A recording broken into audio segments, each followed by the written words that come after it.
Well, good morning everyone and welcome back to Greenground. I'm Alvin and today we're diving into a world that's looking increasingly complex, with stories unfolding across every continent that really paint a picture of where we are right now.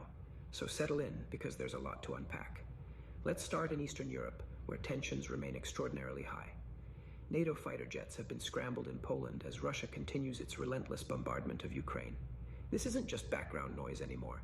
This is an active, ongoing military situation that's reshaping the security landscape of an entire region. The scale of these attacks is almost incomprehensible. We're talking about hundreds of drones and dozens of missiles being launched in single overnight operations.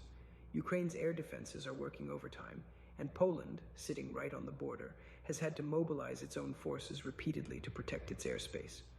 It's a stark reminder that even though the fighting is centered in Ukraine, the ripple effects are touching every neighboring nation. And here's what's particularly significant.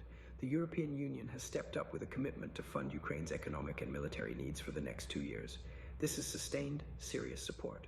When the EU makes a 2-year commitment like that, it signals they're playing the long game, regardless of what headlines might suggest about peace negotiations or diplomatic efforts. Speaking of which, Ukrainian President Volodymyr Zelensky continues to hold firm on a principle that many international observers are watching closely. He's refusing to cede territory to Russia. While some voices around the world have been floating proposals that might involve Ukraine giving up land in exchange for peace, Zelensky is rallying European support for a different position entirely. He's making the case that surrender of territory isn't an acceptable price for peace. And honestly, watching a leader maintain that kind of resolve under the kind of pressure he's facing is pretty remarkable. But the story doesn't end in Ukraine. Far to the east, we're seeing renewed conflict at the Thailand-Cambodia border that's creating a humanitarian crisis. Tens of thousands of people have been displaced by the fighting, and Cambodia is vowing to defend its position fiercely. What's interesting here is that this conflict already had a ceasefire that fell apart, and now President Donald Trump is planning to get involved with a phone call to try to help mediate. The idea of U.S. intervention in Southeast Asian border disputes shows just how interconnected global conflicts have become. Over in Haiti, the situation remains dire.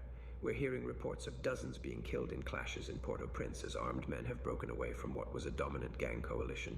Haiti's capital has been a pressure cooker for months now, with gang violence creating conditions that are almost impossible for ordinary people to navigate.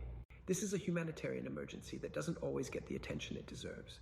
Now, the International Criminal Court has delivered a significant verdict.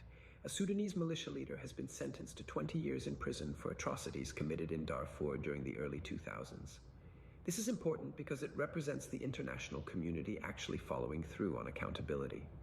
These cases take years to develop and prosecute, but when they succeed, they send a message that crimes against humanity